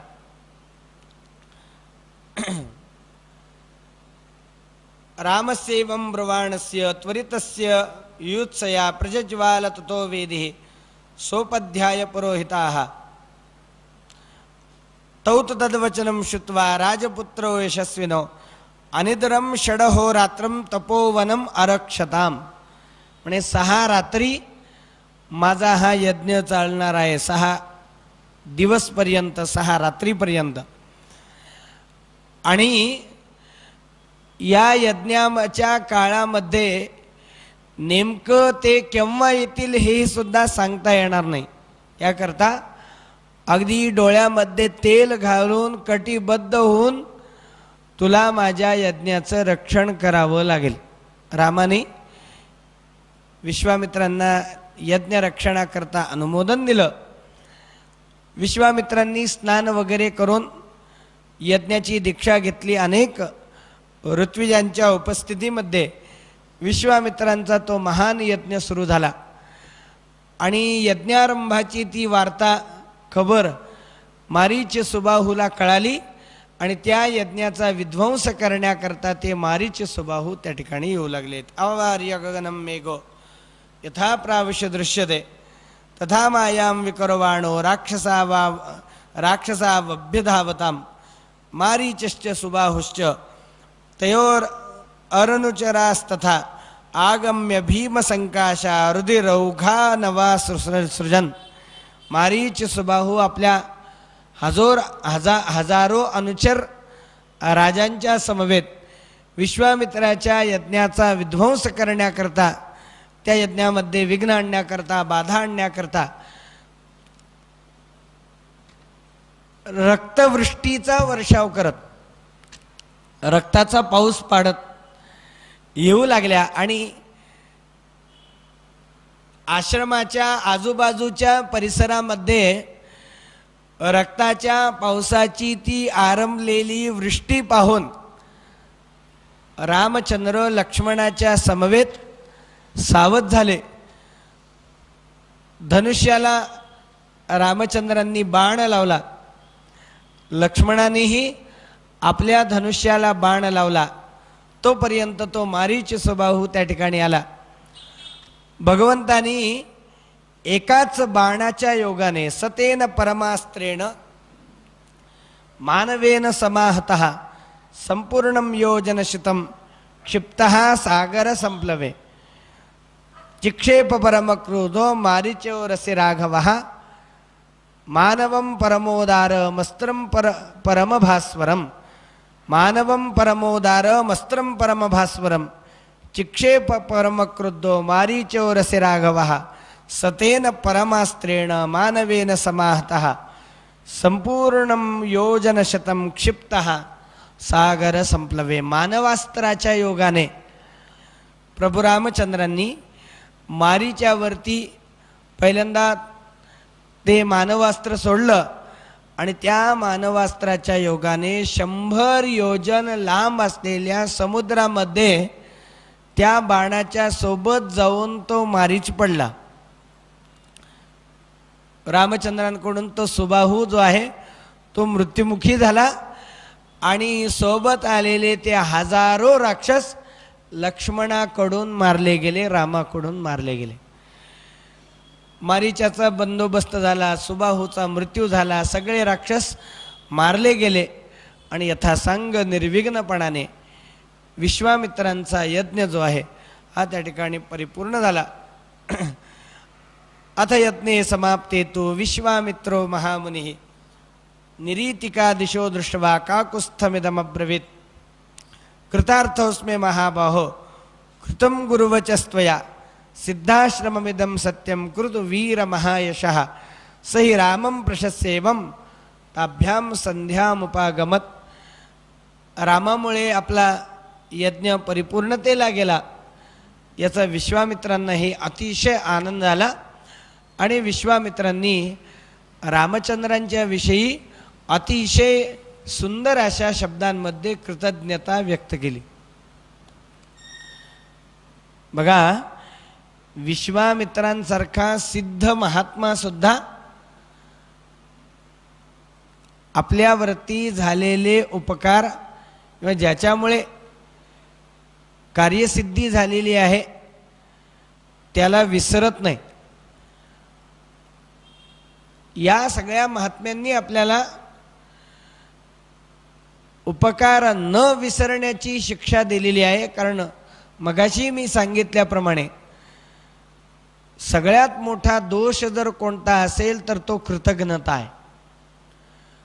आणि म्हणून रामचंद्रांच्या विषयी कृतज्ञता ही विश्वामित्रांनी व्यक्त केली. तोपर्यंत रात्र झाली, रात्र व्यतीत झाली. दुसऱ्या दिवशी परत सकाळ, प्रातःकाल झाल्यानंतर स्नान नित्य अनुष्ठान सिद्ध करून विश्वामित्रांच्या दर्शनाकरता म्हणून रामलक्ष्मण आले. विश्वामित्रांना वंदन करण्यात आलं आणि रामचंद्र अतिशय नम्रतेने विश्वामित्रांना म्हणतात की माझ्या पित्याकडून तुमच्या यज्ञाच्या रक्षणाच्या निमित्ताने माझ्यावरती उपकार करण्याकरता, माझ्यावरती कृपा करण्याकरता म्हणून तुम्ही मला घेऊन आलात. तुमच्या आशीर्वादाने यज्ञाच्या रक्षणाचं कार्यही माझ्याकडून तुमच्या आशीर्वादामुळे संपन्न झालं. म्हणजे आता मी तुमच्याकरता काय करू, कशा पद्धतीने मी आता तुमची सेवा करू. माझं महत्भाग्य तुमच्यासारख्या महात्म्याचा सहवास, तुमच्यासारख्या महात्म्याचं दर्शन आणि तुमच्यासारख्या महात्म्याचा उपदेश हा मला प्राप्त होतो आहे. पुढचं माझं कार्य काय असेल याविषयी विश्वामित्रांच्या जवळ रामचंद्रांनी विचारणा केली तर विश्वामित्र रामाला म्हणतात की मैथिलस्य नरश्रेष्ठ जनकस्य भविष्यति यज्ञ परमधर्मिष्ठः तत्र यास्याम्यहे वयम. राजा जनकाचा मिथिला नगरीमध्ये अतिशय सुंदर असा एक यज्ञ चालू आहे. त्या यज्ञाचं निमंत्रण रामा मला आलेलं आहे आणि माझी इच्छा आहे की त्या यज्ञाच्या दर्शनाकरता म्हणून तू माझ्यासोबत चलावं. कारण एकतर ही जी मिथिला नगरी आहे ही मिथिला नगरी अतिशय पवित्र आहे, अगदी पाहण्यासारखी आहे आणि अगदी पाहण्यासारख्या असणाऱ्या या मिथिलेपेक्षाही दर्शनीय जर काय असेल तर तो राजर्षी जनक राजा. माडगुळकरांनी वर्णन केले की मिथिलेहुनीही दर्शनीय नृप राजर्षी तो जनक नराधिप. नराधिपे त्या नगरी माझी यज्ञ नवा मांडला. मिथिलेपेक्षाही म्हणजे पहिल्यांदा पाहण्यासारखं काय, पहिल्यांदा पाहण्यासारखी मिथिला आणि त्या मिथिलेपेक्षाही पाहण्यासारखं जर काय असेल कोण असेल तर तो जनक राजा, की ज्या जनक राजाला विदेह ही उपमा आहे. विदेह म्हणजे काय तर ज्याची देह भावना नष्ट झाली, ज्याची देह वासना नष्ट झाली, जो परमज्ञानी आहे, जो ब्रह्मज्ञानी आहे. या जनक राजाच्या वंशातले सगळेच राजे ब्रह्मज्ञानी होते. या सगळ्यांनाच विदेह म्हणलं जायचं. त्यामुळे त्या राजर्षी जनकाच्या दर्शनाला, त्याच्या यज्ञाच्या दर्शनाला आपण जाऊन रामा या दशरथ या जनक राजाकडे त्याच्या पूर्वजांकडून प्राप्त झालेलं, जनक राजाच्या पूर्वजांना भगवान शंकरांकडून प्राप्त झालेलं एक महाकाय असं धनुष्य आहे की जे धनुष्य, ज्या धनुष्याचं दर्शन मनुष्याला परमपवित्र करणारं आहे, पुण्यवंत करणारं आहे आणि पापमुक्त करणारं आहे. रामा, ज्या धनुष्याचा उपयोग स्वतः भगवान शंकरांनी त्रिपुरासुराशी युद्ध करताना केलेला होता. त्र्यंबकदेवी त्याच धनुने त्रिपुरासुर मारिला. भगवान शंकरांनी त्याच धनुष्याच्या योगाने त्रिपुरासुराचा पूर्वी वध केलेला होता. आणि या जनक राजाच्या वंशामध्ये एक पुण्यश्लोक असा देवरात नावाचा राजा होता. या देवरात नावाच्या राजाला भगवान शंकरांनी ते महाकाय धनुष्य दिलेलं होतं. राजा जनक हा अतिशय श्रद्धेने या शिवधनुष्याचं पूजन करत असतो. तुला ते शिवधनुष्य सुद्धा पाहता येईल. आणि म्हणून माझ्यासोबत यज्ञ पाहण्याकरता, जनक राजाला भेटण्याकरता आणि ते शिवधनुष्य पाहण्याकरता लक्ष्मणाला घेऊन माझ्यासोबत तू चल, असं विश्वामित्रांनी रामाला सांगितलं. त्याप्रमाणे प्रभू रामचंद्र विश्वामित्रांच्या सोबत जनकपुरीकडे प्रस्थान करायला तयार झाले. विश्वामित्रांच्या सोबत हजारो ऋषीमुनी आहेत. तम व्रजंतम मुनिवरम अन्वगादानुसारिणाम शकटी शतमात्रंतु प्रयाणे ब्रह्मवादिनम. विश्वामित्र बैलगाडीमध्ये राम लक्ष्मणाच्या समवेत पुढे आहेत आणि माग हजारो ऋषींच्या बैलगाड्या आहेत, शेकडो बैलगाड्या. त्या बैलगाड्यांमध्ये बसलेले अनेक ऋषी विश्वामित्रांच्या सोबत आहेत. विश्वामित्रांवरती प्रकृतीचंही एवढं प्रेम होतं की विश्वामित्रांच्या आश्रमाच्या परिसरामध्ये राहणारे पक्षी, विश्वामित्रांच्या आश्रमाच्या परिसरामध्ये राहणारे हरणं वगैरे, ती सुद्धा विश्वामित्रांच्या सोबत त्यांच्या मागं येत आहेत. काही काळ विश्वामित्र त्या सगळ्यांच्या सोबत पुढं आले आणि नंतर मग त्या सगळ्या प्राण्यांना, पक्ष्यांना विश्वामित्रांनी वापस पाठवलं. आणि मग त्या सगळ्या अनेक ऋषीमुनींच्या समवेत, राम लक्ष्मणाच्या समवेत विश्वामित्र पुढे पुढे जात आहेत. आणि जात असताना विश्वामित्र त्या रामाला, लक्ष्मणाला उद्देशून अनेक निरनिराळ्या कथा सांगत आहेत. अनेक कथा प्रसंगाने त्या ठिकाणी आलेल्या आहेत. गंगेच्या उत्पत्तीची कथा असेल, भगीरथाने पृथ्वीवरती गंगेचं प्राकट्य कशा प्रकारे केलं ते कथानक असेल, निरनिराळ्या पौराणिक अनेक कथा प्रभू रामचंद्रांना विश्वामित्र रामाला, लक्ष्मणाला त्या ठिकाणी सांगत होते. आणि या सगळ्या घडामोडी घडत असताना असा हा सगळा आनंदाने विश्वामित्रांच्यासह प्रभू रामचंद्रांचा प्रवास चालू असताना मिथिलेच्या उपवनामध्ये, मिथिला राज्याच्या उपवनामध्ये विश्वामित्रांचं राम लक्ष्मणांच्या समवेत आणि हजारो ऋषींच्या समवेत आगमन झालं. आणि त्या उपवनामध्ये एक निर्जंतुक असा आश्रम रामचंद्रांनी पाहिला. बघा, तो आश्रम कसा होता? वनश्रीने नटलेला होता. हजारो वृक्ष, त्या वृक्षांना भरपूर फळं लागलेली आहेत. फळाच्या योगाने, भाराने ते वृक्ष वाकलेले आहेत. कारण बघा, सामान्य व्यक्ती आणि थोर व्यक्ती याच्यातलं अंतर सांगताना एका कवीने असं म्हणलेलं आहे की नमन्ति फलिनो वृक्षाः नमन्ति गुणिनो जनाः शुष्क वृक्षाश्च मूर्खाश्च न नमन्ति कदाचन. मोठे लोक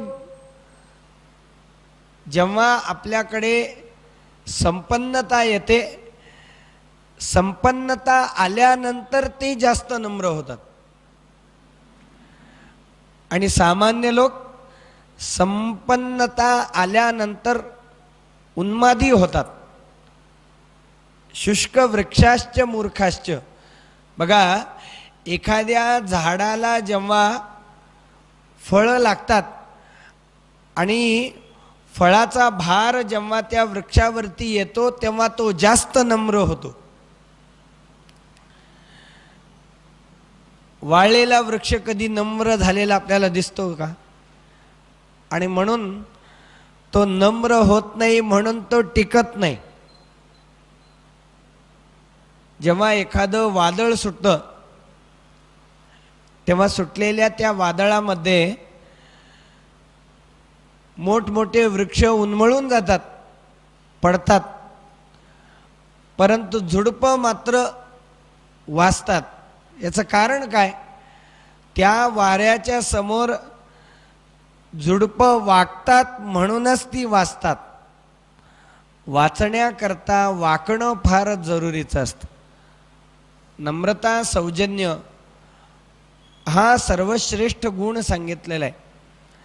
अभिमानाने, अहंकाराने मनुष्याच्या जीवनाची, व्यक्तीच्या जीवनाची क्षती झाल्याशिवाय राहत नाही. फळ फुलांनी बहरलेला, वनश्रीने नटलेला, परंतु निर्जंतुक असा आश्रम रामाने पाहिला आणि रामाला आश्चर्य वाटलं. म्हणतो असं कसं? वास्तविक पाहता पक्ष्यांची घरटी कुठं असतात? जो वृक्ष फळा फुलाने बहरलेला आहे त्याच वृक्षांवरती पक्ष्यांची घरटी असतात. किंवा श्वापद अरण्यामध्ये राहणारे प्राणी जास्तीत जास्त कुठे राहतात? जेवढं मोठं निबिड अरण्य तेवढे प्राणी त्या अरण्यामध्ये जास्त राहतात. म्हणजे इथे सगळं सृष्टीचं सौंदर्य आहे, वनश्री इथं नटलेली आहे. परंतु ह्या आश्रमाच्या परिसरामध्ये एकही जीवजंतू दिसत नाही आणि प्राणी काय पक्षी सुद्धा दिसत नाही. पक्ष्यांची घरटी दिसत नाहीत. नवे नवे मुंग्यांचं, सापाचं, नागाचं वारूळ सुद्धा इथं नाही. म्हणजे याचं कारण काय? रामचंद्रांनी विश्वामित्रांना प्रश्न केला तर हे ऐकल्याबरोबर विश्वामित्र त्याचं कारण सांगू लागले. म्हणे रामा ऐक,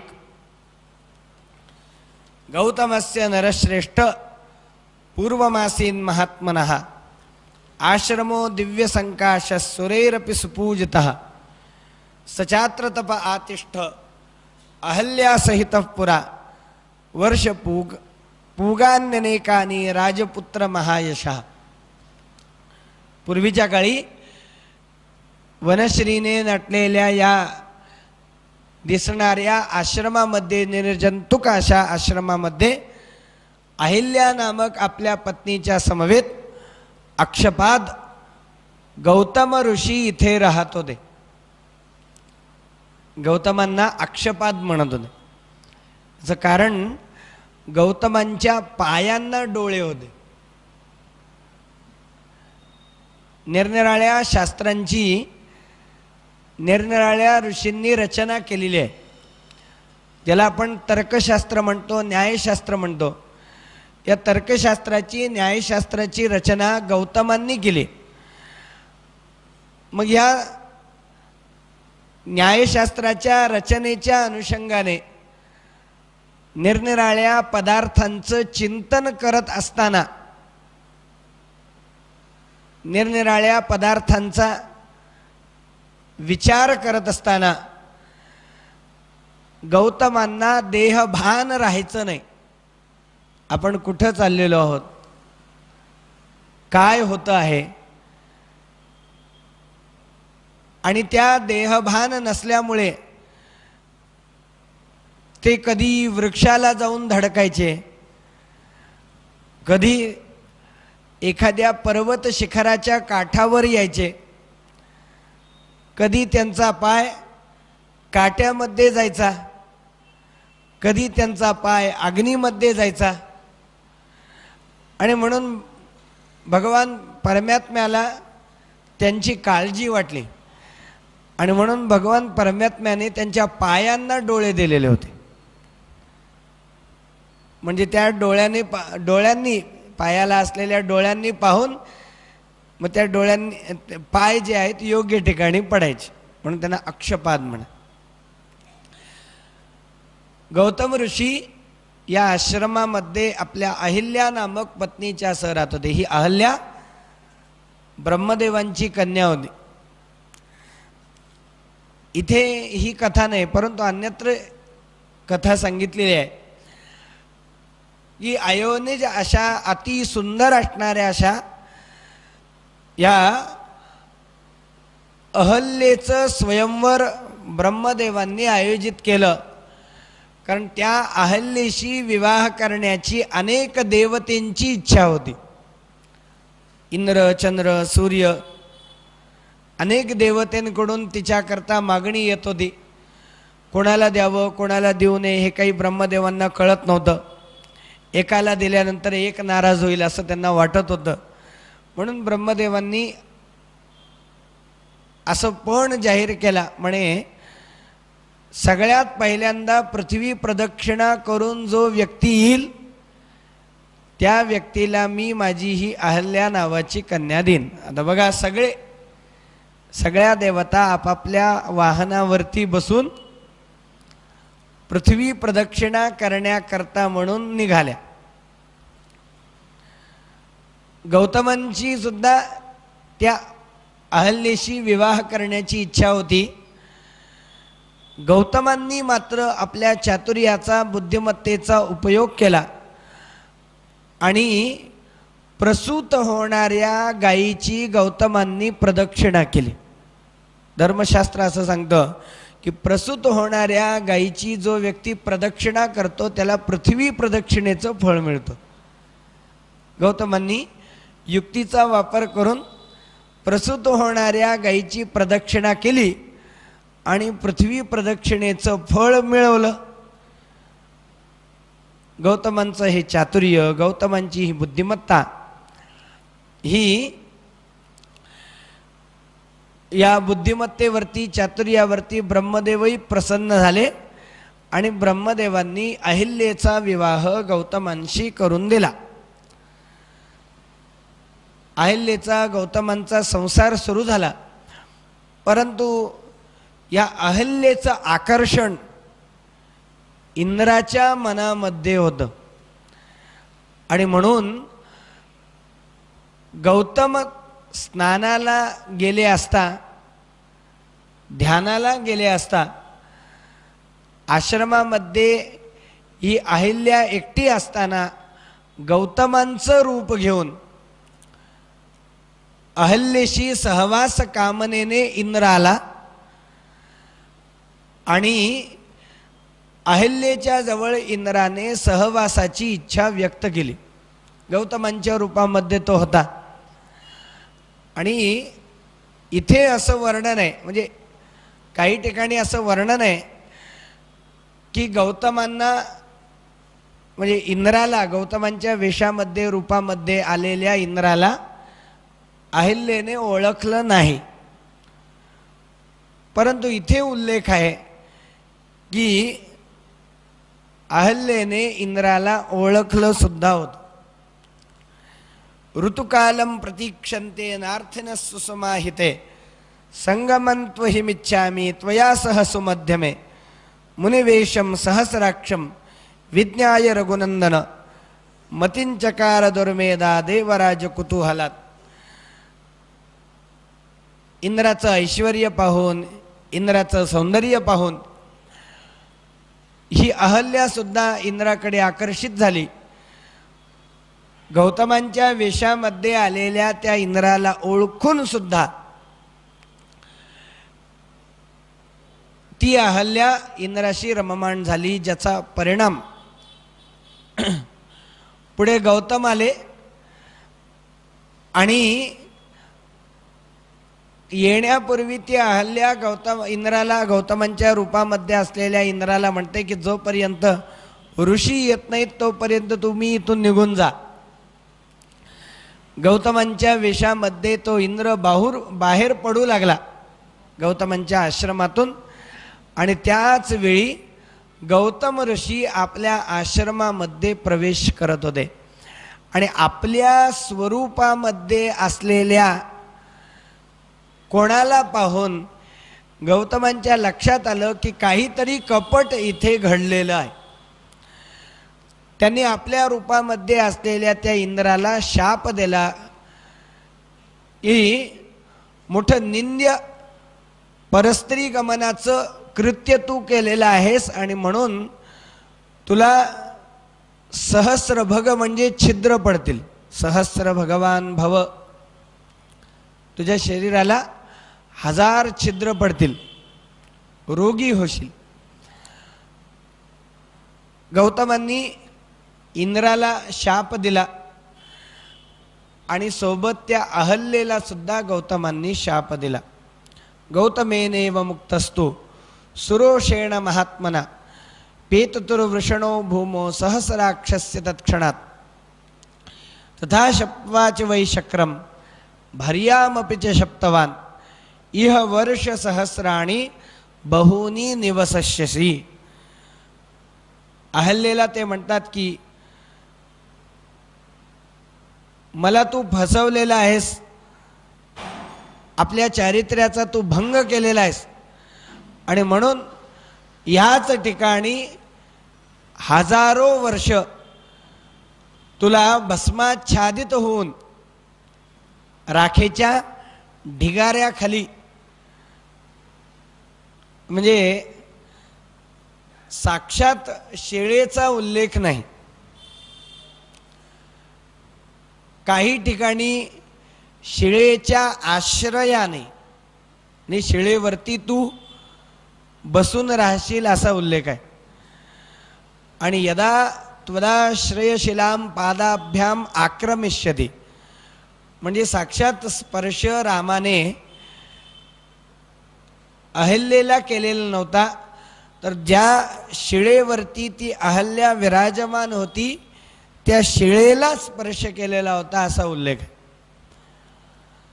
संतांनी वर्णन केलेले की शिळा रूपामध्ये ती होती, रामाने शिळेला पदस्पर्श केला, शिळा रूपामध्ये असलेल्या त्याला पदस्पर्श केला.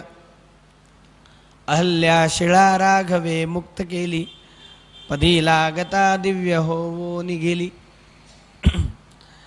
इह वर्ष सहस्राणी बहूनी निवसष्यसी, इथे ह्या परिसरामध्ये हजारो वर्ष एकटीला तुला राहावं लागेल. इथे परिसरामध्ये कोणता प्राणी राहणार नाही, कोणता पक्षी राहणार नाही. वातभक्षा, वाऱ्यावरती तुला जगावं लागेल. निराहारा, तुला आहार सुद्धा मिळणार नाही. तप्यंती भस्मशायिनी, राखेच्या ढिगाऱ्याखाली तू दबलेली असेल, कोणाचाही तुझ्याकडे लक्ष जाणार नाही, कोणीही तुला पाहू शकणार नाही. थोडक्यात जर सांगायचं म्हणलं तर आपल्याला इथे ह्या प्रसंगामध्ये असाही विचार करता येईल की तू सगळ्यांच्या उपेक्षेला, निंदेला पात्र होशील. कोणी तुझ्याकडे लक्ष देणार नाही. लक्ष कोणाकडे दिलं जात नाही. दुष्ट दुराचारी व्यक्तीकडे लक्ष दिलं जात नाही. पापी व्यक्तीकडे लक्ष दिलं जात नाही. तू पापिणी आहेस आणि म्हणून कोणाच्याही दृष्टीमध्ये तू येणार नाहीस. कोणी तुझ्याकडे ढुंकून सुद्धा, आपण म्हणतो ना की त्याला पाहायला सुद्धा नको. सगळ्यांकरता तू, म्हणजे अशा पद्धतीने सुद्धा या सगळ्या प्रसंगाकडे आपल्याला पाहता येऊ शकतं. अदृश्य सर्वभूतानां आश्रमेस्मिन् वसिष्यसि यदा त्वैतद्वनं घोरं रामो दशरथात्मजः आगमिष्यति दुर्धर्धस्तदा पूतो भविष्यसि तस्यातिथ्येन दुर्वृत्ते लोभमोह विवर्जिता मत्सकाश मुदा युक्ता स्वं वपुर धारयिष्यति. आणि जेव्हा प्रभू रामचंद्रांचं हजारो वर्षानंतर इथे आगमन होईल, रामचंद्रांच्या येण्यानंतर, त्यांच्या पदस्पर्शानंतर तू पवित्र होशील. त्यांचं आतिथ्य जेव्हा तुला घडेल, रामचंद्रांचं आतिथ्य केल्यानंतरच मग माझ्यापर्यंत तू येशील, असा शाप गौतमांनी त्या अहिल्येला सुद्धा त्या ठिकाणी दिलेला होता. भगवंताच्या चरणांचा फार मोठा महिमा आहे. भगवंताच्या पायावरती जी चिन्ह आहेत ना, ती चिन्ह आपल्याला निरनिराळ्या शिक्षा देणारी आहेत, निरनिराळ्या गोष्टी शिकवणारी आहेत. भगवंताच्या पायावरती वज्राचं चिन्ह आहे. हे वज्राचं चिन्ह देवाच्या पायावरती काय आहे? वज्राच्या चिन्हातून आपल्याला काय सूचना मिळते? तर अहंकार रूपी पर्वताचं चूर्ण करणारं, दोषरूपी पर्वताचं चूर्ण करणारं ते वज्ररूपी चिन्ह आहे. देवाच्या पायावरती अंकुशाचं चिन्ह आहे. अंकुश म्हणजे एखाद्या हत्तीला ताब्यामध्ये आणण्याकरता माहुताकडून ज्या गोष्टीचा, वस्तूचा वापर होतो त्या वस्तूला अंकुश म्हणलेलं आहे. जे दिसायला एवढंच असतं परंतु मदमस्त हत्तीला सुद्धा ते ताळ्यावरती आणतं. देवाच्या पायावरती सुद्धा हे अंकुशाचं चिन्ह आहे. हे अंकुशाचं चिन्ह आपल्याला काय सुचवतं? तर हे अंकुशाचं चिन्ह आपल्याला सुचवतं की जो आपल्याकडे असलेल्या ज्ञानाने, बुद्धिमत्तेने, संपत्तीने जो उन्मत्त होतो, जो उन्मत्त झालेला आहे, ज्ञानाने, बुद्धिमत्तेने, संपत्तीने उन्मत्त झालेल्या त्या व्यक्तीला ताळ्यावरती आणण्याकरता म्हणून एखाद्या मदमस्त हत्तीला जसं ताळ्यावरती आणलं जातं, तसं त्या अभिमानी व्यक्तीला ताळ्यावरती आणण्याकरता भगवंतानी आपल्या पायावरती अंकुशाचं चिन्ह धारण केलेलं आहे. भगवंताच्या पायावरती ध्वजाचं चिन्ह आहे. हा ध्वज कोणता? तर हा ध्वज म्हणजे भक्ती ध्वज आहे, जो आपल्या हातामध्ये ह्या भक्ती ध्वजाला धारण करतो. म्हणजे जो भक्तिमान असतो त्याच व्यक्तीवरती भगवंताची कृपा होत असते, हे सुचवण्याकरता देवाच्या पायावरती ध्वजाचं चिन्ह आहे. आणि अशा अनेक चिन्हांनी युक्त एक ऊर्ध्व रेखा, ऊर्ध्व म्हणजे वर, रेखा म्हणजे रेष, वरच्या बाजूला जाणारी रेघ. ही ऊर्ध्वरेखा काय सुचवते? या भगवंताच्या चरणांचा जर तुम्ही आश्रय केला, भगवंताच्या चरणाला जर तुम्ही शरण गेला, तर भगवंताच्या पायावरती असलेली ती ऊर्ध्वरेखा तुम्हाला ऊर्ध्व गतीचा संकेत दाखवणारी आहे. आणि म्हणून तुकोबाराय म्हणतात की दोष रे जातील अनंत जन्मीचे, पाय त्या देवाचे न सोडावे.